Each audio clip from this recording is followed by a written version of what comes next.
Aspirational district उस राज्य के अच्छे जिलों की बराबरी करने लग गए और कुछ तो नेशनल एवरेज की बराबरी करने लगे। भूभाग भी पीछे न रहे, कोई जिला अब इसको आगे ले जाकर करके हमने 500 ब्लॉक को एस्पिरेशनल ब्लॉक बना करके उनके डेवलप पर स्पेशल फोकस करने की दिशा में हम काम कर रहे हैं। आदरणीय सभापति जी, मैं हैरान हूं, जो लोग बड़ी बड़ी कथाएं सुनाते हैं, क्या इस देश में आदिवासी समाज 1947 के बाद आया क्या राम और कृष्ण थे तब आदिवासी समाज था नहीं था? जो आदिवासी समाज को आदि पुरुष वीर पुरुष हम कहते हैं, लेकिन आजादी के कई दशकों के बाद भी इतना बड़ा आदिवासी समूह, उनके लिए अलग मंत्रालय नहीं बनाया गया। पहली बार अटल बिहारी वाजपेयी की सरकार आई और उन्होंने अलग आदिवासी मंत्रालय बनाया, अलग आदिवासी विकास और विस्तार के लिए बजट दिया। आदरणीय सभापति जी, हमारे माछीमार समाज, मछुआरा समाज, क्या अभी अभी आया है क्या उनकी नजर नहीं की आपकी? इन मछुआरा समाज के कल्याण के लिए पहली बार हमारी सरकार ने आकर के अलग मंत्रालय बनाया फिशरीज का, उनके कल्याण के लिए अलग से हमने बजट दिया, समाज के इस तबके की चिंता की। आदरणीय सभापति जी, मेरे देश का छोटा किसान, उसके जीवन में सहकारिता एक मुख्य अंग है। छोटे किसान की जिंदगी को सामर्थ्य देने के लिए सहकारी क्षेत्र को जिम्मेवार बनाना, सहकारी क्षेत्र को सामर्थ्यवान बनाना, सहकारी क्षेत्र को बल देना, इसकी महात्मा हम समझते हैं, क्योंकि छोटा किसान, उसकी चिंता हमारे दिल में थी और इसलिए हमने अलग सहकारिता मंत्रालय बनाया। हमारी सोचने का तरीका क्या है? हमारे देश में नौजवान है, पूरा विश्व आज वर्कफोर्स के लिए तरस रहा है। देश में डेमोग्राफिक डिवीजन लेना है तो हमारे इस वर्कफोर्स को स्किल बनाना चाहिए। हमने अलग स्किल मंत्रालय बनाया ताकि दुनिया की आवश्यकता के अनुसार मेरा देश का नौजवान तैयार हो और विश्व के साथ वो अपने आगे बढ़े। आदरणीय सभापति जी, हमारा नॉर्थ ईस्ट इसलिए कि वहां वोट कम है, सीटें कम है, इसकी कोई परवाह नहीं है। ये अटल जी की सरकार थी जिसने पहली बार नॉर्थ ईस्ट के कल्याण के लिए डोनियर मंत्रालय की व्यवस्था की और आज उसका परिणाम है कि नॉर्थ ईस्ट के विकास की नई चीजों को हम प्राप्त कर पाए। इसी के कारण रेल, रोड, पोर्ट, एयरपोर्ट ये बनने की दिशा में आगे बढ़ रहे हैं। आदरणीय सभापति जी, आज भी दुनिया के देशों में लैंड रिकॉर्ड के लेकर के समृद्ध देशों को भी कई संकट।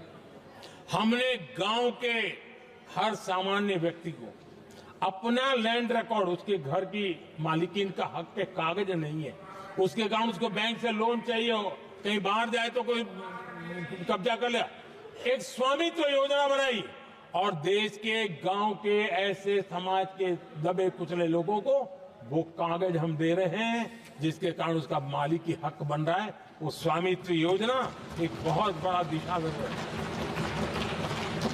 आदरणीय सभापति जी, इन सारे कामों के कारण पिछले 10 वर्ष में हमने जो प्रयास किया, हमने जिस प्रकार से गरीब को मजबूती देने का काम किया है, हमने जिस प्रकार से गरीब के अंदर एक नया आत्मविश्वास पैदा किया है और एक सही दिशा में चलने का परिणाम है कि आज इतने कम समय में मेरे देश के 25 करोड़ मेरे गरीब साथी गरीबी को परास्त करने में सफल हुए और हमें इस बात का गर्व है।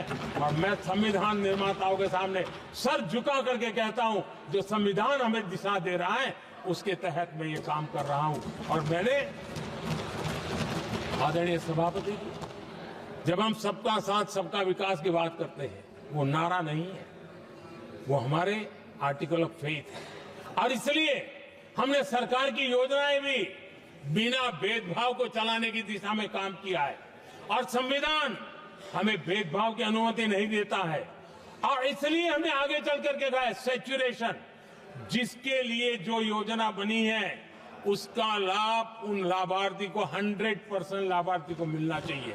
ये सैचुरेशन अगर सच्चा सेकुलरिज्म को है ना, तो ये सैचुरेशन में है। सच्चा सामाजिक न्याय अगर किसी में है तो ये सैचुरेशन 100%, 100% उसको बेनिफिट जिसका हक है मिलना चाहिए, बिना भेदभाव के लिए मिलना चाहिए।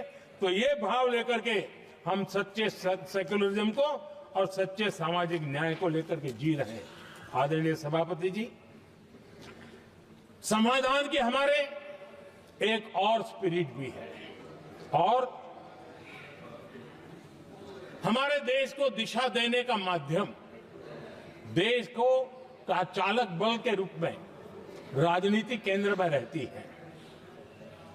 आने वाले दशकों में हमारा लोकतंत्र, हमारी राजनीति की दिशा क्या होनी चाहिए, आज हमें मंथन करना चाहिए। आदरणीय सभापति जी, कुछ दलों की राजनीतिक स्वार्थ और सत्ता का भाव, मैं जरा उनसे पूछना चाहता हूं, क्या वे कभी अपने आप को, और मैं सभी दलों के लिए कह रहा हूं, उधर और इधर ये मेरा विषय नहीं है, ये मेरे मन के विचार है जो मैं इस सदन के सामने रखना चाहता हूं। कि इस देश में योग्य नेतृत्व का अवसर मिलना चाहिए नहीं? जिनके परिवार में कोई राजनीति में नहीं है, क्या उनके लिए दरवाजे बंद हो जाएंगे? क्या देश को, लोकतंत्र के स्पिरिट को परिवारवाद ने गहरा नुकसान किया है कि नहीं किया है? क्या परिवारवाद से भारत के लोकतंत्र की मुक्ति का अभियान चलाना ये संविधान के तहत हमारी जिम्मेवारी है कि नहीं है? और इसलिए समानता के सिद्धांत की बात कहे, अवसर की बात कहे, हिंदुस्तान के हर किसी को, और जो परिवारवादी राजनीति है उनकी धुरी ही परिवार होता है, सब कुछ परिवार के लिए। देश को, देश के नौजवानों को आकर्षित करने के लिए, लोकतंत्र को मजबूत बनाने के लिए और देश के युवाओं को आगे आने के लिए हम सभी राजनीतिक दलों ने प्रयास करना चाहिए। सभी राजनीतिक दलों ने, जिनकी पार्श्वभूमि में राजनीतिक परिवार नहीं है, ऐसे फ्रेश ब्लड को लाने के लिए प्रयास करना, ये मैं मानता हूं कि देश की लोकतंत्र की, और इसीलिए मैंने लाल किले से कहा है कि मेरा एक विषय लेके मैं लगातार बोल रहा हूं, बोलता रहूंगा। 1 लाख ऐसे नौजवानों को देश की राजनीति में लाना है जिनका कोई परिवार का बैकग्राउंड राजनीतिक परिवार का नहीं है, और इसलिए देश को एक फ्रेश एयर की जरूरत है, देश को नई ऊर्जा की जरूरत है, देश को नए संकल्प और सपने लेकर के आने वाले युवकों की जरूरत है। और भारत के संविधान के जब 75 वर्ष मना रहे हैं तो हम उस दिशा में आगे बढ़े। आदरणीय सभापति जी, मुझे याद है मैंने एक बार लाल किले से संविधान में हमारे कर्तव्य को लेकर के उल्लेख किया था, और मैं हैरान हूं कि जिनको संविधान का समझ नहीं आता है वो कर्तव्य की भी मजाक उड़ाने लग गए। मैंने ऐसा कोई इंसान देखा नहीं दुनिया में कि जिसको इसमें भी इतराज हो सकता है आने। लेकिन देश का दुर्भाग्य है, हमारे संविधान ने नागरिकों के अधिकार तय किए हैं, लेकिन संविधान को हमसे कर्तव्य की भी अपेक्षा है। और हमारी सभ्यता का सार है धर्म, ड्यूटी, कर्तव्य, ये हमारी सभ्यता का सार है।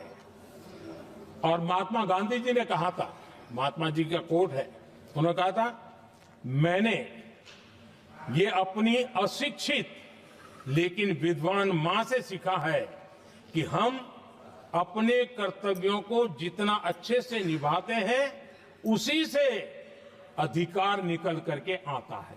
ये महात्मा जी ने कहा था।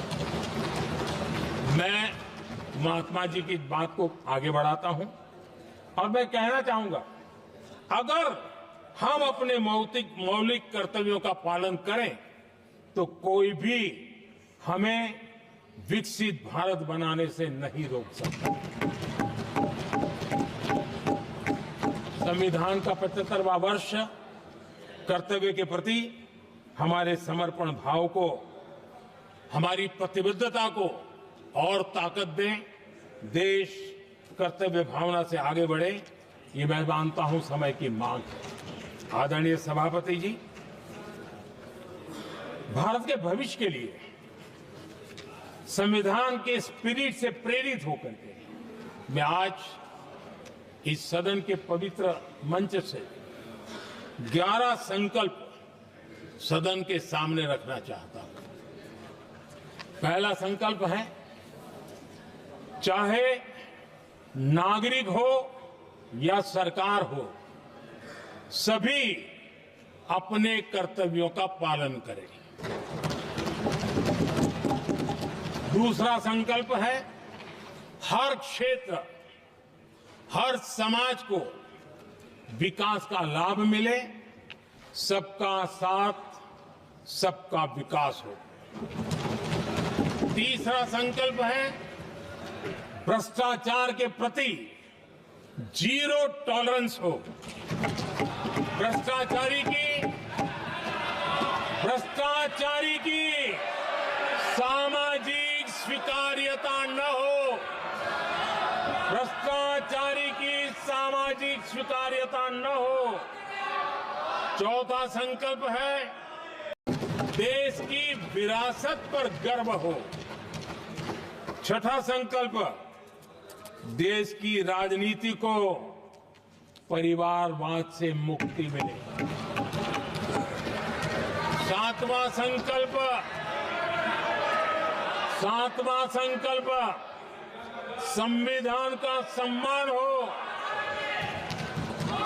राजनीतिक स्वार्थ के लिए संविधान को हथियार न बनाया जाए। आठवां संकल्प, संविधान की भावना के प्रति समर्पण रखते हुए जिनको आरक्षण मिल रहा है वो न छीना जाए और धर्म के आधार पर आरक्षण की हर कोशिश पर रोक लगे। नौवां संकल्प, विमेन लेड डेवलपमेंट में भारत दुनिया के लिए मिसाल बने।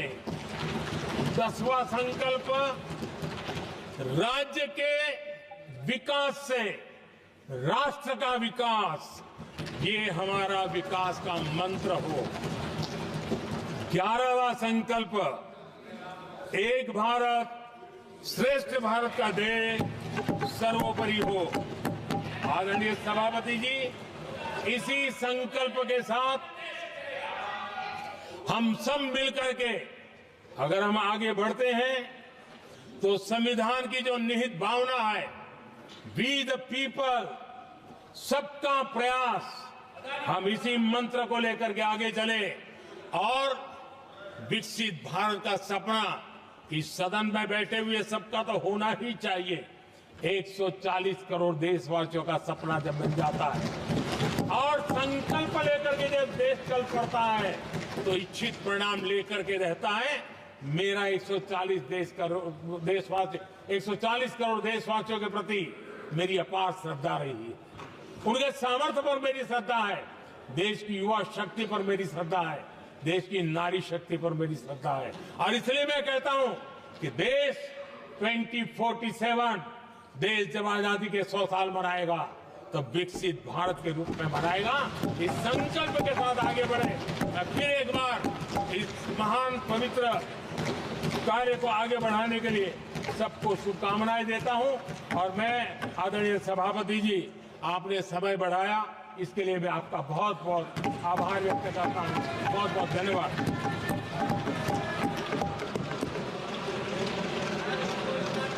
सभा की कार्रवाई सोमवार दिनांक 16 दिसंबर 2024 प्राप्त 11 बजे तक के लिए स्थगित की जाती है।